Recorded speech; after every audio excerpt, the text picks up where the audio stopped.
CLAT PG aspirants. Welcome to Level Up CLAT PG, your one-stop solution for CLAT PG examination.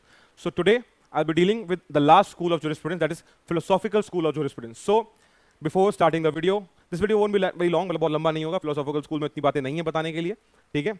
पर जितना मैं बता सकता हूँ तो बताऊंगा.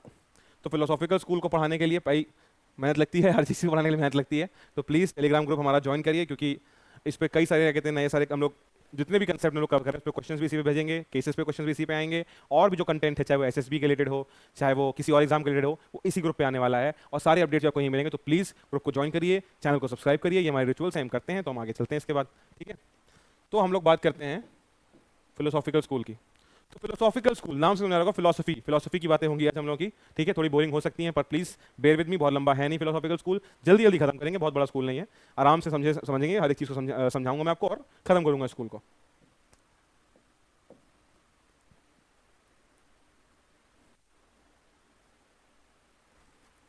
Introduction to the philosophical school, ठीक है?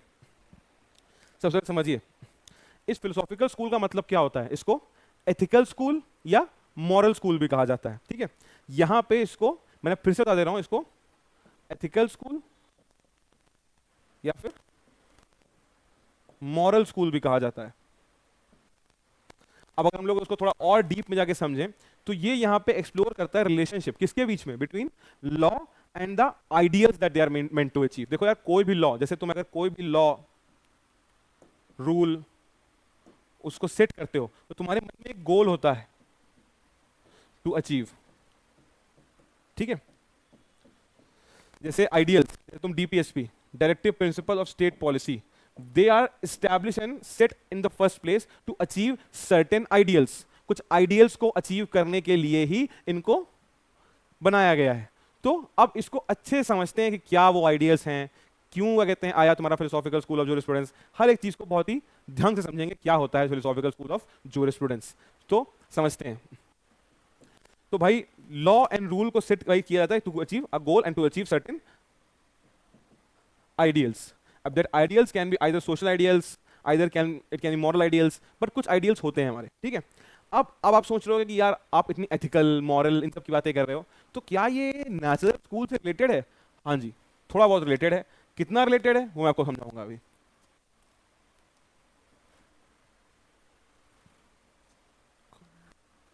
ठीक है, अगर बात की जाए रिलेशन की, तो देखो नेचुरल लॉ स्कूल क्या बोलता है. लॉ आया है बाया डिवाइन इंटरवेंशन, मतलब लॉ जो है वो हमें गॉड ने दिया है. एक डिवाइन इंटरवेंशन के थ्रू हमारे पास लॉ आया है, ठीक है? जब लॉ आया है वाया डिवाइन इंटरवेंशन या फिर डिवाइन अथॉरिटी, तो हम लोगों को समझ में आना चाहिए कि लॉ जो है कुछ पर्टिकुलर मॉरल एंड्स को अचीव करने के लिए बनाया गया है. कहना फिलोसॉफिकल स्कूल का भी यही है कि लॉ जो है वो कुछ पर्टिकुलर एंड्स को अचीव करने के लिए बनाया गया है. डिवाइन इंटरवेंशन, जहां ये लोग कहते हैं कि भाई कुछ हम लोगों को गोल्स हैं जो अचीव करने के लिए डिवाइन लॉ आया है, मॉरल लॉ आया है, बट इनके हिसाब से लॉ आया है डिवाइन इंटरवेंशन से. नेचुरल स्कूल के हिसाब से उसको भी कुछ एंड्स ही अचीव करने हैं, बट वो आया डिवाइन इंटरवेंशन. फिलोसॉफिकल स्कूल वाले कहते हैं कि हाँ, लॉ को एंड और आइडियल्स अचीव करने हैं, बट वो डिवाइन इंटरवेंशन से नहीं, वो आया है रीजन एंड लॉजिक से. मतलब जहां पे रीजन और लॉजिक है वहां पे है फिलोसॉफिकल स्कूल ऑफ लॉ. सिर्फ इतना सा डिस्टिंक्शन है. This a very thin demarcating line कि यार आए दोनों लॉज एक ही चीज को लेके हैं, टू अचीव सर्टेन आइडियल्स, ठीक है? बट जो फिलोसॉफिकल स्कूल है वो इवॉल्व हुआ है बाय रीजन एंड लॉजिक, और आपका नेचुरल स्कूल हुआ है by divine intervention. So we will establish and will understand what is required for this particular law, ठीक है? पहले तो समझते हैं हम लोग कोर ऑब्जेक्टिव इसका. देखो यहां पे इस लॉ का, स्कूल का, बेसिकली फिलोसॉफिकल स्कूल का कोर ऑब्जेक्टिव है कि इनको फाइंड करना है what is the purpose of law. भाई कोई तो पर्पस होगा कि लॉ आया है इस दुनिया में. ऐसे तो है नहीं कि लॉ एवं ही आ गया है. लॉ के आने का कोई तो पर्पस होगा, कोई तो लॉजिक होगा. तो उसको आज हम अच्छे से फाइंड करने वाले हैं, समझने वाले हैं, ठीक है? जब हम लोग बात करते हैं लॉ की, तो यहां पे हम लोग को देखना है कि लॉ का पर्पस क्या है और लॉ उस पर्पस को कैसे फुलफिल करता है वाया रीजनिंग एंड लॉजिक, ठीक है? हमारा फुल फोकस हम लोग को करना है कि लॉ का पर्पस क्या है, what is the purpose of law. अगर तुम समझो ऐसे कंसेप्ट ऑफ धर्मा, ठीक है? कंसेप्ट ऑफ धर्मा जो था एंशिएंट इंडिया में कि धर्म वो क्या कहते हैं, जिसको हम लोग आज कहते हैं वो ऑफिशियली प्रॉपर्ली ब्लेंडेड है हमारे, क्या कहते हैं, मतलब तुम समझ लो नेचुरल स्कूल का और फिलोसॉफिकल स्कूल का, कि भाई एक धर्म के पीछे, धर्म में हम लोग कुछ पर्टिकुलर चीजें करते हैं जिनके पीछे भगवान का भी रीजन होता है कि भाई गॉड की वजह से कर रहे हैं, और कुछ उसके पीछे लॉजिक भी होता है। समझे, जैसे होली में आप होलिका दहन करते हैं तो उसके पीछे कुछ लॉजिक भी होता है, कुछ भगवान का भी होता है कि भाई इतने समय से हम लोग वो होलिका दहन की गई क्योंकि भाई प्रहलाद वाली कहानी हम लोग पढ़ते हैं, कश्यप वाली, बट कुछ इसका लॉजिक भी होता है। तो धर्मा जो कंसेप्ट है, रिलीजन का जो कंसेप्ट है धर्म का, उसमें दोनों ही होते हैं, वो एक ब्लेंड है रिलीजन का और फिलोसफी का। ठीक है, इस तरीके से हम लोग फिलोसफी की बात की जाए तो फिलोसफी का फुल फोकस होता है to understand the purpose of law and how will this purpose be achieved. तो आगे बढ़ते हैं। पहले जो हम लोग जूरिस्ट पढ़ेंगे, जिनको फादर ऑफ इंटरनेशनल लॉ भी कहा जाता है, मिस्टर ह्यूगो ग्रोटियस। ठीक है, इनके बारे में पढ़ते हैं। इनको इंटरनेशनल लॉ का भी फादर कहते हैं, फिलोसॉफिकल स्कूल का भी फादर कहते हैं, तो इनके बारे में अच्छे समझते हैं कि क्या इन्होंने कंट्रीब्यूशन दिया। इनकी एक बुक भी आई थी on the law of war and peace, on the law of war and peace, ये इनकी बुक भी थी, अगर आप लोगों को पता हो तो। ठीक है, नहीं पता हो तो आप जब पता चल जाएगा। ठीक है, आगे बात की जाए इनकी, इन्होंने कहा इनका कंट्रीब्यूशन सबसे मेजर था कि जो एक टर्म होता है रिलीजन, मतलब धर्म, मजहब, जो कि इंसान का रिलीजन होता है, वो थोड़ा सा लॉ से अलग रहना चाहिए। इनके से लॉ अलग है, रिलीजन अलग है। This should be away from law. Law ये है तो रिलीजन ये है, ये आपस में ओवरलैप नहीं करने चाहिए।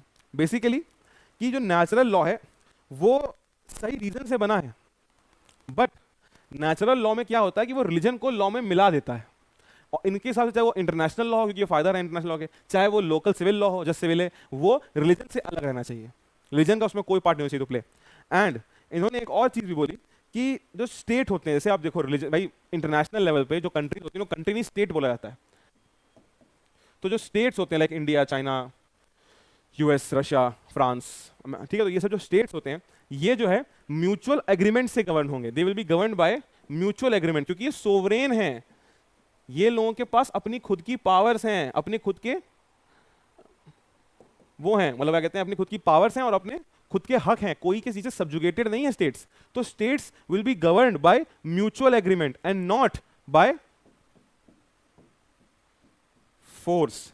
वो फोर्स से गवर्न नहीं होगा, वो ताकत से गवर्न नहीं होगा, वो म्यूचुअल एग्रीमेंट और mutual respect for international law से गवर्न होगा। ठीक है, और फाइनली इसी बेसिस पे आपका यूएन चार्टर भी बना है। आप देख लीजिए, यूएन चार्टर में बोला हुआ है for common cooperation and harmony between the states, global states.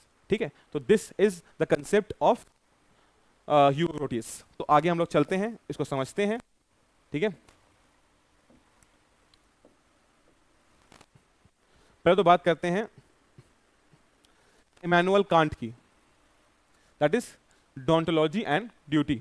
इन्होंने कंसेप्ट दिया था कैटेगोरिकल इंपेरेटिव का, डोंटोलॉजिकल कंसेप्ट था इनका। अभी समझते हैं हम लोग क्या है ये कंसेप्ट, क्या इसमें आगे तय होता है। ठीक है, तो इनके हिसाब से जो लॉ होता है, बेसिकली इनके हिसाब से लॉ जो होता है वो एक कैटेगोरिकल इंपेरेटिव होता है। मतलब लॉ जो है ऑब्लिगेशन पे, एक कैटेगरी के इंपेरेटिव मतलब ऑब्लिगेशन, एक ड्यूटी पे बेस्ड होता है। ठीक है, वो इमोशन, मॉरल्स और सोशल और पॉलिटिकल इंक्लिनेशन पे बेस्ड नहीं होता है। Law is only and only based on what?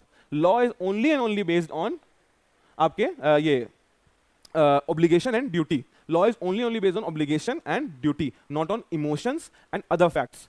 Law is only based on क्या कहते हैं obligations and duties. ठीक है, उसके अलावा अगर हम लोग थोड़ा और बात करें तो इनका मेन फोकस था, वो था कि हम लोग जो है यहाँ पे अपनी ड्यूटीज को, मतलब इनका एथिकल स्टैंस ये था कि लॉ को जो है ना एथिक्स से दूर रहना चाहिए। एक इंसान जब एथिक्स लॉ के बारे में सोच रहा है तो वो ऑब्लिगेशन और ड्यूटीज के बारे में सोचे, मॉरल्स, एथिक्स और सारी चीजें कोने कर दे। और इनका मेन लीगल फोकस था जिस दिन इंसान अपनी सारी ड्यूटीज फॉलो करने लगेगा, लॉ अपने आप सही तरीके से चलेगा। इसका आप इंडियन एग्जांपल देखिए, हम लोगों ने क्या किया है, हम लोगों ने आयरिश कॉन्स्टिट्यूशन से डीपीएसपी ली है। डीपीएसपी जो है वो हमारे पॉजिटिव ऑब्लिगेशंस हैं, नेगेटिव ऑब्लिगेशंस नहीं। जैसे फंडामेंटल राइट हम पे नेगेटिव ऑब्लिगेशन लगाता है स्टेट्स पे कि भाई आप ये काम नहीं करेंगे कि इक्वालिटी जाए, आप ये काम नहीं करेंगे किसी की फ्रीडम ऑफ स्पीच खराब हो। बट आप अफर्मेटिव काम क्या करेंगे, आप ये काम करेंगे कि लोगों का लेवल ऑफ न्यूट्रिशन ऊपर जाए, आप ये काम करेंगे कि वाइल्ड लाइफ प्रोटेक्ट हो, आप ये काम करेंगे कि काउ स्लॉटरिंग रोके। तो ये डीपीएसपी है, जस्टिसेबल नहीं है पर वो ड्यूटी है। तो DPSP is something which is based on obligation and duty, not based on mainly ethics. तो ये इमैनुअल कांट की मेजर फिलॉसफी थी। ठीक है, मतलब इनका फोकस था कि रादर देन आप क्या कहते हैं, मतलब मोटिवेशन जो है उसको फोकस हटा के आप फोकस करिए रिजल्ट पे। ठीक है, आप यहाँ पे देखिए कि मोटिवेशन जो है आप जो है उसके पीछे क्या कहते हैं, आप समझिए कि मोटिवेशन को साइड रख के आप ये देखिए कि एक इंसान की ड्यूटीज और ऑब्लिगेशन जो है वो ढंग से फॉलो कर रहा है कि नहीं कर रहा है। This was the concept of Immanuel Kant. और जब इन्होंने ये भी बोला कि जब आप किसी का भला करने के बारे में सोच रहे हैं तो मेरली मॉरल्स के बारे में ना सोच के अपनी ड्यूटीज के बारे में सोचिए।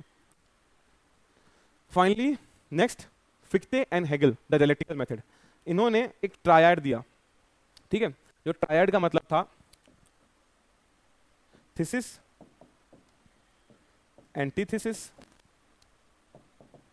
And synthesis. मतलब आप कोई स्टेटमेंट देते हैं, फिर उसका एक एंटी स्टेटमेंट आता है, फिर उन दोनों को आपस में हार्मोनाइज करते हैं, सिंथेसिस कर दी जाती है उसकी। ठीक है, तो this was the concept of Fichte and Hegel. अब ये क्या मतलब है इसका?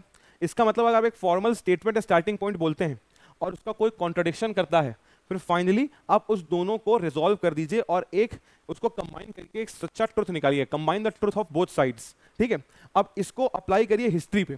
जैसे आप देख रहे हैं कि आपका एक जो कांस्टेंट प्रोग्रेशन चला आ रहा है, that is going on to achieve a higher truth, एक बड़ा सच जानने के लिए वाया रीजनड आर्ग्यूमेंट। आप रीजनड आर्ग्यूमेंट मतलब एक रीजन, देखो logic and reason philosophical method का स्कूल का मेन वो था, बेसिस था। तो रीजनड आर्ग्यूमेंट्स के बेसिस पे आप लॉ का डेवलपमेंट कर रहे हैं, क्योंकि स्टेटमेंट आता है, फिर उसका एंटी स्टेटमेंट आता है, फिर उनको अमेलगमेट करके एक प्रॉपर ट्रुथ बनता है जो अल्टीमेट ट्रुथ है।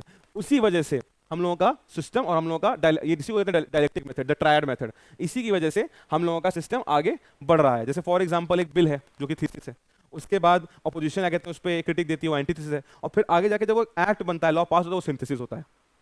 ठीक है, दोनों के डिसीजन की वजह से तो लॉ बन रहा है by a reasoned argument in the parliament. कैसे? By thesis, then antithesis and then finally synthesis, like सब कंबाइन हो जा रहा है आपस में। ठीक है, सारी बातें, जैसे पार्लियामेंट ने एक बात बोली बिल पास करने के लिए, फिर उनकी बात को ऑपोजिशन ने काटा, फिर ऑपोजिशन को काटने के बाद सिंथेसिस हो गई, फाइनली बिल पास हुआ, दोनों की बातें जब उसके अंदर दोनों के ट्रुथ्स को इसके अंदर इम्बाइब कर दिया गया। तो this was the concept of Fichte and Hegel. And last but not the least, mister John Rawls. इन्होंने क्या कहते हैं वही चीज बोली कि भूल जाओ कि तुम क्या हो। लाइक ये इम्पॉसिबल है ऑलमोस्ट, बट इन्होंने एक बुक लिखी, एक वेबस वर्क लिखा जिसका नाम था theory of justice, a theory of justice. इन्होंने एक जस्टिस का कंसेप्ट भी दिया जो मैं आगे पढ़ाऊंगा आप लोगों को। इन्होंने कहा जब हम लोग बात करते हैं जस्टिस की, तो हम लोगों को एक वेल, एक नकाब ओढ़ लेना है ऑफ व्हाट, ऑफ इग्नोरेंस। हम हर एक चीज को इग्नोर कर देते हैं कि हमारा सोशल बैकग्राउंड क्या है, हम कैसे कहां से आए, हम कहां को बिलोंग करते हैं, हर एक चीज हम उस पर नकाब ओढ़ लेते हैं। And we only and solely focus on what we are as human beings. Basically यहाँ पे हम लोग जो है अपनी सोसाइटी को फ्रॉम स्क्रैच भुला देते हैं। हम ये अपना रेस, अपना जेंडर, अपना वेल्थ, अपना रिलीजन सब भूल के एक नेचुरल सोसाइटी बनाते हैं जहाँ पे एक बेसिक अमाउंट ऑफ सिक्योरिटी हर आदमी को प्रोवाइडेड हो, चाहे उसकी कास्ट कुछ हो, रेस कुछ हो, रिलीजन कुछ हो, फर्क नहीं पड़ता। आप एक वेल ऑफ इग्नोरेंस को क्या कहते हैं ओढ़ते हैं और सबको एक प्रॉपर ओरिजिनल पोजीशन देते हैं टू स्टार्ट। सबको एक सिमिलर सेंस ऑफ सिक्योरिटी मिलता है। अब इससे क्या होता है, एक लोएस्ट क्लास का बंदा भी एक अपर क्लास के बंदे तक सिक्योर है। हालांकि ये सिर्फ आइडियल दुनिया में है, ऐसा होना इम्पॉसिबल है, पर हाँ अब इसको तुम अगर एग्जांपल लो तो अफर्मेटिव एक्शन के पॉइंट ऑफ रिजर्वेशन को ले सकते हो। रिजर्वेशन जैसे फॉर एग्जांपल कुछ पर्टिकुलर कम्युनिटीज को इतना दबाया गया, इतने साल उनका प्रोसिक्यूशन हुआ कि उनको रिजर्वेशन देके फर्दर एमिलियोरेट किया गया, फर्दर उनको बराबर रिजर्वेशन इसलिए नहीं दिया गया कि उनको एडवांटेज मिले, ताकि उनको जिन्होंने उनका प्रोसिक्यूशन किया उनके बराबर लाके खड़ा किया जाए और एक कास्टलेस सोसाइटी बनाने की तरफ, हालांकि हो कुछ भी नहीं रहा इससे में से, पर कास्ट सोसाइटी जो है बन सके इसलिए रिजर्वेशन आया था। पर आज वो एक पॉलिटिकल टूल है, ठीक है, वोट के लिए। तो बाकी मेन हम लोगों का फोकस उस पर हम लोग हटा के इस पर देते हैं कि ये हम लोग का एग्जांपल है कि देखो यहाँ पे हम लोग सब लोग अपनी एक वेल ऑफ इग्नोरेंस को ओढ़ के अपनी सारी चीजें भूल के सबको एक sense of similar sense of security दें जिससे हर आदमी इक्वल फील कर सके। This was the concept, this is known as justice, इसे जस्टिस कहेंगे। This was the concept of justice and this was given by a person belonging to philosophical school of jurisprudence, mister John Rawls. This was all for the philosophical school of jurisprudence. I hope you liked it. मैंने कहा था बहुत बड़ा lecture नहीं होगा, जल्दी खत्म हो गया है, पता नहीं कितना टाइम लगा है, वो आप लोग देख लेना, 15-16 मिनट कितने लगे हों। And finally I will again state, please Telegram group join करिए और इसके बाद आगे आपका सब्सक्राइब करिए चैनल को, will keep on meeting. Please subscribe to channel and join Telegram group to like fast track your particular preparation, and we'll keep meeting, we'll keep covering more and more concepts for you. This is Shaur signing off. Thank you.